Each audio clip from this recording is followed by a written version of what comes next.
నమస్తే. నేను ఎక్కడున్నానో తెలుసా? జియాగూడ ఆర్ కిషన్ బాగ్లో ఉన్న కాశీ బుగ్గ టెంపుల్లో. ఎస్, కాశీ బుగ్గ అంటే బావి అంటండి. కాశీలో విశ్వనాథుడు ఎలా అయితే మహిమాన్విత కలిగిన విశ్వనాథుడో ఇక్కడ కూడా విశ్వనాథుడే.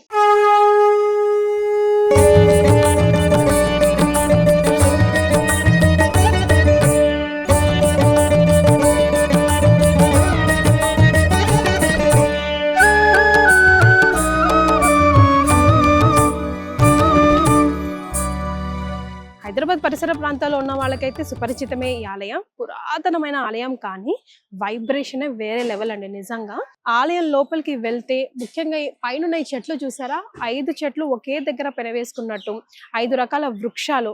ఈ 5 రకాల వృక్షాలు ఉన్నప్పుడే మనకు అర్థమైపోవాలి కదా పరిసర ప్రాంతాలు ఆక్సిజన్ తో ఫుల్ గా ఉంటుంది అని.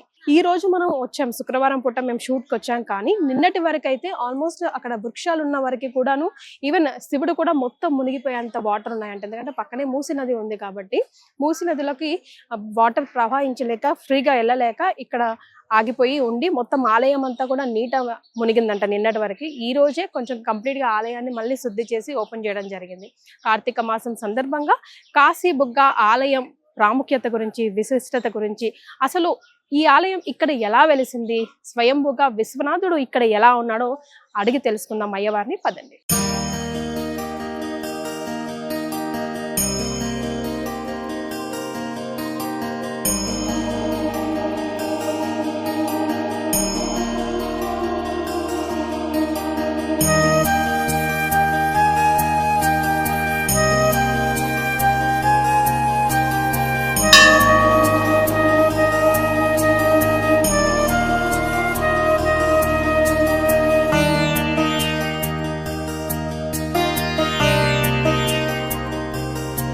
మనం ఈరోజు అందరం ఎంతో పుణ్యం చేసుకున్నాం కాబోలు. ఏకంగా కాశీ బుగ్గలో, కాశీకి డైరెక్ట్గా వెళ్ళకపోయినా జియాగూడలో ఉన్న కాశీ బుగ్గ శివాలయంలో కూర్చొని అయ్యవారితో మాట్లాడే అవకాశం మనకు వచ్చింది. అసలు ఈ ఆలయం యొక్క ప్రాశస్యం గురించి హైదరాబాద్ పరిసర ప్రాంతాల వాళ్ళకైతే చిన్న గొప్ప అవగాహన ఉంది.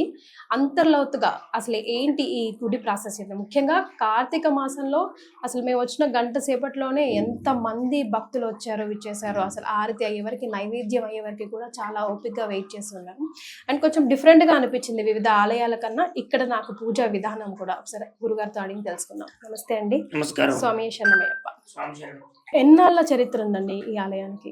ఈ ఆలయానికి మనకి తెలిసినంత వరకు 200 సంవత్సరాలు, అంటే 1822లో ఈ ఆలయం నిర్మించినట్లుగా మనకి శిలాఫలకాలు ఉన్నాయి. అంతకు ముందు ఎప్పటిదనేది ఎవరికి తెలియదు. అందరూ చెప్పినట్లయితే ఒక 1000 సంవత్సరాలు పురాతనం అనేది చెప్తూ ఉంటారు ఇక్కడ వాళ్ళ ప్రకారం. ఇక్కడ మనకు తెలిసినంత వరకు 200 సంవత్సరాల చరిత్ర. విగ్రహ స్థాపన జరిగిందా, లేకపోతే ఇక్కడ దొరకడం జరిగిందా, ఎట్లా జరిగిందా చరిత్ర ఒక్కసారి చెప్పరా? అయితే ఫస్ట్ ఆఫ్ ఆల్ ఈ స్వామివారి పేరు వచ్చరికి కాశీ విశ్వనాథ స్వామివారి. అంటే అందరూ కాశీ బుగ్గ అంటే ఏంటి అని అడుగుతున్నారు కదా. బుగ్గ అంటే బావి. బావి అంటే బావిలో నీళ్లు ఊటలాగా వస్తూ ఉంటాయి. ఇప్పుడు ఇదేనా? ఇప్పుడు ఇది బావి కాదు, బావి అటు పక్క ఉంటుంది, సైడ్ కు ఉంటుంది. ఆ ఉన్నటువంటి బావిలో నీళ్లు ఊటలాగా వస్తూ ఉంటాయి. అవి బావి ఎవరు తవ్వారు ఏంటి అనేది ఎవరికి తెలియదు.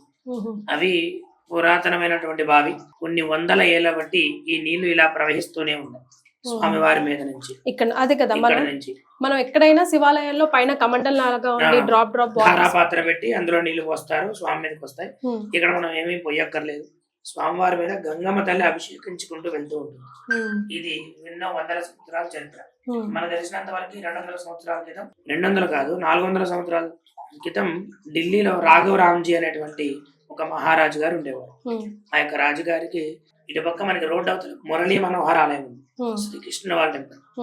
ఆ ఆలయంలో స్వామివారి కళలోకి, ఈ ఢిల్లీలో ఉన్న రాజుగారికి కళలోకి వచ్చి, నేను పలానా చోట కిషన్ బాగ్ లో, ఇప్పుడు ఉన్నటువంటి కిషన్ బాగు కృష్ణ బాగ్ స్వామివారి పేరు మీదనే ఉంది. కాలక్రమేణా ఇది కిషన్ బాగ్ అయిపోయింది. అయితే ఆ రాజుగారికి ఆయన కళలోకి వెళ్ళడం, స్వామివారి కృష్ణుడు కళలోకి వెళ్ళడం, వెళ్ళి పలానా చోట ఆలయం నిర్మించమని భాగ్యనగరంలో వచ్చి ఆయన ఆలయం నిర్మిస్తూ, అప్పట్లో ఇదంతా కూడా పొలాలన్నమాట. ఇది మూసీ నది, ఇంతకు ముందు ముచ్చుకుందా నది. మూసీకి పూర్వం పేరు ముచ్చుకుంద. ముచ్చుకుంద నది. ఈ నది నీళ్ళని తాగేవారు అప్పట్లో. మంచిగా పొలాలు ఒకటి ఉండేవి, తాగడానికి అనువుగా ఉండేది. ఇంత పెద్ద సిటీ ఏం లేదు కాబట్టి అందరూ వ్యవసాయం చేసుకుంటూ మూసీ నది ఉండేది. ఆ రాజుగారు అప్పుడు అక్కడ కృష్ణుడు ఆలయం నిర్మిస్తూ ఇక్కడికి వచ్చారట. వచ్చినప్పుడు స్వామివారు స్వయంభూగా వెలిసి కనిపించారు. అప్పుడు ఈ స్వామివారు కూడా కళలోకి కనిపించి నాకు కూడా ఆలయం నిర్మించమని ఆయన కనిపించినట్టుగా అనిపించడం, వెంటనే ఆయన ఇక్కడికి వచ్చి రాఘవరామ్జీ గారు ఈ ఆలయాన్ని కూడా నిర్మించడం. నిర్మించిన తర్వాత కాలక్రమేణా ఆలయం చాలా పురాతన స్థితిలోకి వెళ్ళిపోయిన తర్వాత ఈ నిజాం నవాబు కాలంలో ఇంకా హిందువుల మీద దాడి జరగడం ఇవన్నీ జరిగినప్పుడు ఈ ఆలయాన్ని ఏం చేశారు, ఒక మఠం లాగా ఉంచేశారనమాట. అంటే ఇప్పుడు ఆలయం లాగా కనిపిస్తే దాడులు జరిగేవి అప్పట్లో, అందుకని చెప్పి ఒక మఠం లాగా. అందుకే మీరు చూస్తే పైన చూస్తే దేవాలయం లాగా కనిపించదా, లోపలికి రావడం. ఋషులు మునులు తపస్సు చేసుకునేవారట ఈ స్థలంలో. అలాగే స్వామివారి ఆలయంలో ప్రత్యేకం ఏంటంటే నీళ్లు ఎప్పటికీ రావడం. స్వామివారి మీదకు నీళ్లు రానంత వరకు గంగా, వచ్చిన తర్వాత అమృతం, తీర్థం. ఈ నీళ్ళని తీసుకెళ్లి భక్తులందరూ క్యాన్సర్ లాంటి పెద్ద పెద్ద అనారోగ్యాలు తగ్గించుకోవడం, అలాగే ఈ నీళ్ళతో ఎన్నో అనారోగ్యాలు తగ్గించుకోవడం జరుగుతూ ఉంటుంది. ఈ ఆలయంలో స్వామివారు ఎంతో విశేషంగా భక్తులు కోరిన కోరికలు తీరుస్తూ ఉంటారు. సర్పం ఆకారంలో కూడా రోజు వస్తూ ఉంటుంది ఇక్కడ, లేదా పున్నముకు సర్పం ఆకారం కాదు, సర్పమే వస్తుంది. సర్పమే నేరుగా వస్తుంది, అభిషేకం చేస్తుంది, తెల్లవారుజామున వస్తూ ఉంటాయి. ఎందుకంటే పాములు మనుషుల అలజడిలో ఉండవు, మనం వచ్చినప్పుడు ఉండవు. అందుకని అవి వాటికి ప్రశాంతంగా ఉన్నప్పుడు వస్తూ పోతూ ఉంటాయి. ఈ పక్కన మూసీ నదిలోంచి బయటకు ఇందులో రావడం, ఆ బావిలోంచి ఇందులోకి రావడం, ఇవన్నీ కూడా అభిషేకించుకుంటూ ఇక్కడిక్కడ తిరుగుతూ ఎప్పుడు స్వామివారి సేవలో ఉంటాయి. ఎందుకు ఉంటాయంటే స్వామివారి ఆలయానికి నాగబంధం ఉంది. అంటే పూర్వం కాలంలో రాజులు వారి ధనాన్ని దాడుల సమయంలో దాచిపెట్టుకోవడానికి దేవాలయాల్లో పెట్టి నాగబంధం విధిస్తారు. అట్లా ఇక్కడ కూడా ఖచ్చితంగా నాగబంధం ఉంది. ఆ నాగబంధం వలన మీరు బయటికి వెళ్ళాక పైన గోపురాలు వీడియో తీసుకున్నప్పుడు మీకు తెలుస్తుంది. ఇంకొక విశేషం ఏంటంటే ఈ గోపురాలు 2 గోపురాలు ఉంటాయి. అవునండి, పైన మరి ఉన్నది శివయ్య ఒక్కరే. మరి 2 గోపురాలు ఎందుకు ఉన్నాయంటే ఒకటి శివ గోపురం, ఒకటి విష్ణు గోపురం. శివకేశవులకి భేదం లేదన్నట్టుగా శివాయ విష్ణు రూపాయ శివరూపాయ విష్ణవే శివస్య హృదయం విష్ణు విష్ణు హృదయం శివ. ఆలయంలో స్వామివారి యొక్క బావి ఏదైతే నీళ్లు వచ్చేటువంటి అటుపక్క బావి ఉందో ఆ బావి విష్ణు గోపురం కింద ఉంటుంది. అంటే సాక్షాత్ విష్ణుమూర్తి వారే శివయ్యకి అభిషేకం చేస్తూ ఉంటారు. ఆ విష్ణు గోపురంలోంచి శివ గోపురంలోకి నీళ్ళు వస్తాయి. ఇలా నీళ్ళు వచ్చి అభిషేకించి వెళ్తూ ఉంటాయి. ఇవి వెళ్ళి నదిలో కలిసిపోతూ ఉంటాయి. అందుకే మీరు బయటకు వెళ్ళాక చూడొచ్చు. విష్ణు గోపురంలో ఋషులు మునులు, శివ గోపురంలో శివగణాలు ఈ గోపురం పైన మనకు కనిపిస్తూ ఉంటాయి. అలాగే స్వామివారి ఆలయంలో కార్తీక మాసం, శ్రావణ మాసం, శివరాత్రి ఇవన్నీ కూడా విశేషంగా పూజలు జరుగుతూ ఉంటాయి. భక్తులు అందరూ కూడా నిత్యం వస్తూనే ఉంటారు. కిషన్ బాగు, జియా కూడా ఇక్కడ భక్తులు అందరూ కూడా అందరూ కలిసికట్టుగా ఆలయాన్ని అభివృద్ధి చేస్తూ ఉంటారు. ఆలయం దేవాదాయ ధర్మాదాయ శాఖ ఆధ్వర్యంలో, మరి ఇప్పుడు ఈ రాఘవరామ్జీ గారి వారి వంశపారంపర్యంలో ట్రస్ట్ ఆధ్వర్యంలో ఉంది. ఇప్పటికి 2 కూడా కలిపి చేస్తూ ఉంటారు. మీకు వీలైతే ఇటు పక్క మురళీ మనోహర్ ఆలయం ఉంటుంది, అది కూడా చూపించండి. అక్కడ మీకు ఇంకా చరిత్ర తెలుస్తుంది ఈ ఆలయం గురించి. ఇంకా ఉదయం సమయాలు అయితే 6 గంటల నుంచి 12 గంటల వరకు, సాయంత్రం 5 గంటల నుంచి 8 గంటల వరకు. సోమవారాలు పండుగలప్పుడు కొంచెం అటు ఇటుగా ఉంటుంది. సుమన్ టీవీ ద్వారా ఒకటి భక్తులకి తెలియజేయాల్సిందే, కానీ చాలా మంది వచ్చిన భక్తులకి అనుభవాలతో మీకు చెప్తున్నాం. కాశీబుగ్గ అనగానే చాలా మంది వేరే వేరే ఆలయాలకు వెళ్తూ ఉంటారు.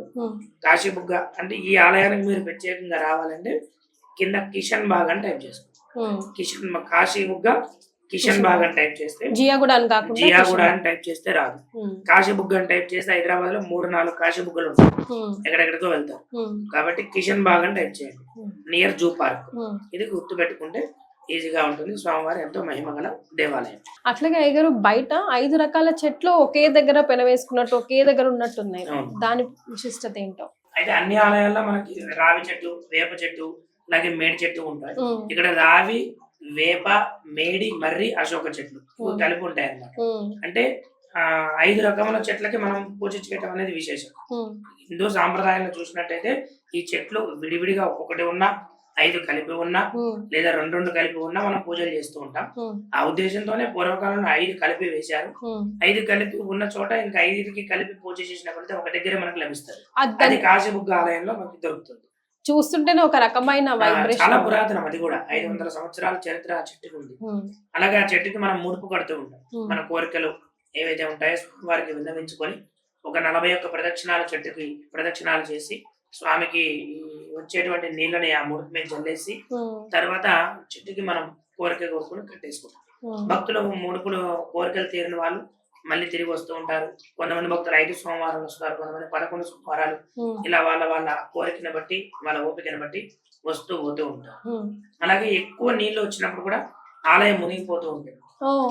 మూసీ నదిలో ఉన్నటువంటి నీళ్లు ఈ ఇప్పుడు ఏదైతే వెళ్తున్న దారి ఉందో ఈ దారికి మూసీ నది పెరిగినప్పుడు వెళ్ళడానికి దారి లేనప్పుడు ఈ నీళ్ళు అందులో కలవవు, ఇక్కడ ఆగిపోతాయి. ఇక్కడ అయిపోయి ఇది మెల్లగా పైకి లేస్తూ ఉంటాయి. అంటే నిండిపోతుంది ఇదంతా. ఎంత నిండిపోయి పై దాకా మొన్న వర్షాలకైతే చెట్టు దాకా వచ్చిన రోజులు నిన్న మొన్న ఇక్కడ వరకు ఉన్నాయి. ఈ రోజు మీ అదృష్టం ఏంటంటే లోపలికి వచ్చారు. ఎందుకంటే నిన్న రాత్రి తగ్గాయి అనమాట వాటర్. అప్పుడు ఇంక పూజలు కూడా చేయడానికి ఏం చేయ పైనుంచే ఇప్పుడు ఏదైతే మీరు హార చూసారో ఆ మెట్ల మీద నుంచే హార తీస్తూ ఉంటాం. ఇదంతా మనం వర్షాల ఆధారాన్ని బట్టి ఉంటుంది. వర్షాలు తక్కువ ఉన్నప్పుడు లోపలికి వచ్చేయచ్చు, ఎక్కువ ఉన్నప్పుడు. అలాగే నీళ్లు కూడా భక్తులు తీసుకెళ్లేటప్పుడు ఈ వర్షాలు ఎక్కువ వచ్చేప్పుడు నీళ్ళు ఇవ్వము. ఎందుకంటే మూసీ నది వాటర్ ఎట్లా లేదన్నా కొన్నైనా కలుస్తాయి. ఎందుకంటే దారి ఉంది కాబట్టి. మరి వీళ్ళు వచ్చి ఆరోగ్యం కోసం తీసుకెళ్తూ ఉంటారు కాబట్టి ఆ నీళ్ళు ఇస్తే మళ్ళీ అనారోగ్యం రావచ్చు. అందుకని ఆ నీళ్లు కొద్ది రోజులు ఆగి ఈ బావిలో ఉన్న నీళ్లు మొత్తం అయిపోయిన తర్వాత ఫ్రెష్ గా వస్తూ ఉంటాయి కాబట్టి 2-3 డేస్ తర్వాత ఇస్తాం. మీరు కూడా శివారాధన చేస్తూ అయ్యప్ప దీక్ష పుచ్చుకున్నారు. దాని వెనకాల ఎప్పటి నుంచో నేను వేసుకుంటూ ఉన్నానమ్మా. అది నాకు అయ్యప్ప స్వామి ఇప్పుడు నేను వేసే 9వ సంవత్సరం. నాకు ఫస్ట్ నుంచే అయ్యప్ప స్వామి అంటే ఇష్టం అనమాట.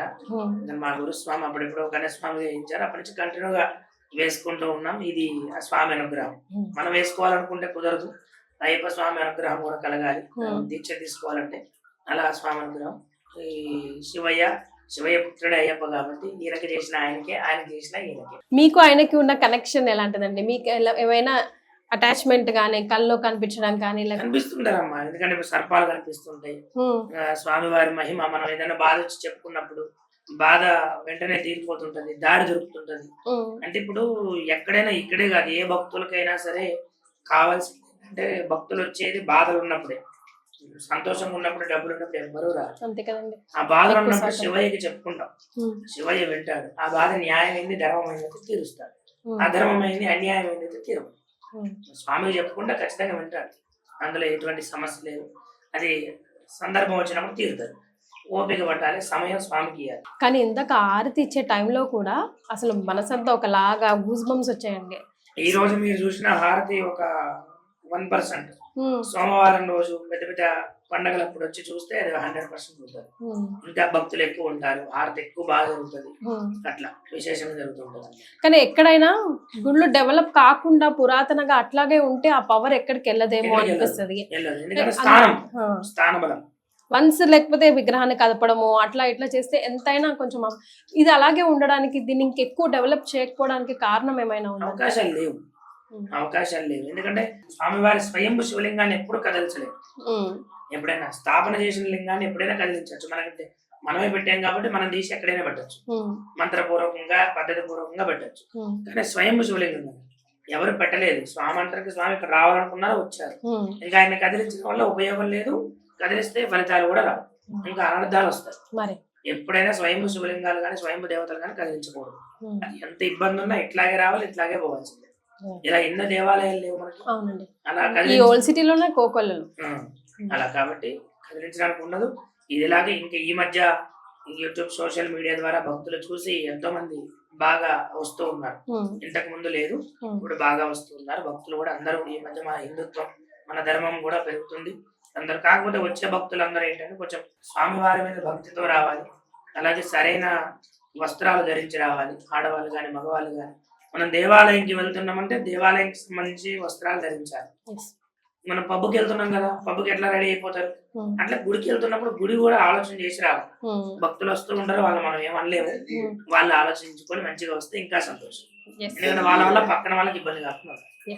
100%. అలాగే మీరు విన్నారు కదా, ముఖ్యంగా మనం వచ్చిందైతే కార్తీక మాసంలో. అయ్యగారు చెప్పారు ఎలాంటి రోగాలన్నా ఇక్కడ ఉన్న ఈ పారే నీరు పటాపంచలు చేస్తుంది. నీళ్ళు ఎట్లా అంటే చాలా అంటే నీట్ గా శుద్ధంగా ఉంటాయి అన్నమాట. ఇప్పుడు మీకు ఈ నీళ్ళు వచ్చేటువంటి వెనక బావి ఉంటుంది, ఆ బావి మీరు చూసినట్టయితే మొత్తం కొంచెం డస్ట్ గా చెత్త చెత్తగా ఉంటుంది. మరి ఆ నీళ్లు ఇక్కడికి వచ్చి ఇలా వచ్చే లోపల క్లీన్ గా ఉన్నాయి.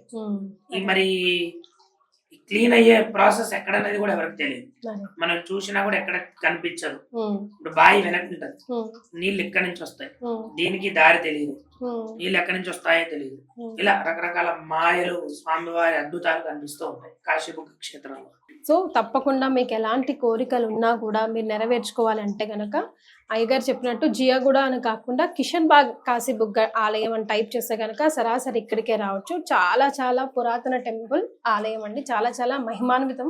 నుంచుంటేనే తెలిసిపోతుంది మనకి ఆ పవర్. అది ఒక్కసారి ఆరతి టైంలో వస్తే గనక, ముఖ్యంగా సోమవారాలు అధికంగా వస్తూ ఉంటారు కదా గురుగారు, వస్తుంది. ప్రశాంతంగా ఉండాలంటే మామూలు రోజుల్లోనే రండి. సోమవారం వస్తే లైన్ లో నుంచోవాలి, ఒక 5 నిమిషాలు సమయం ఉంటది. భక్తులందరూ ఏం చేస్తారు, సోమవారం వస్తారు. మామూలు రోజుల్లో వస్తే ప్రశాంతంగా 1 నిమిషం కూర్చొని చూడొచ్చు.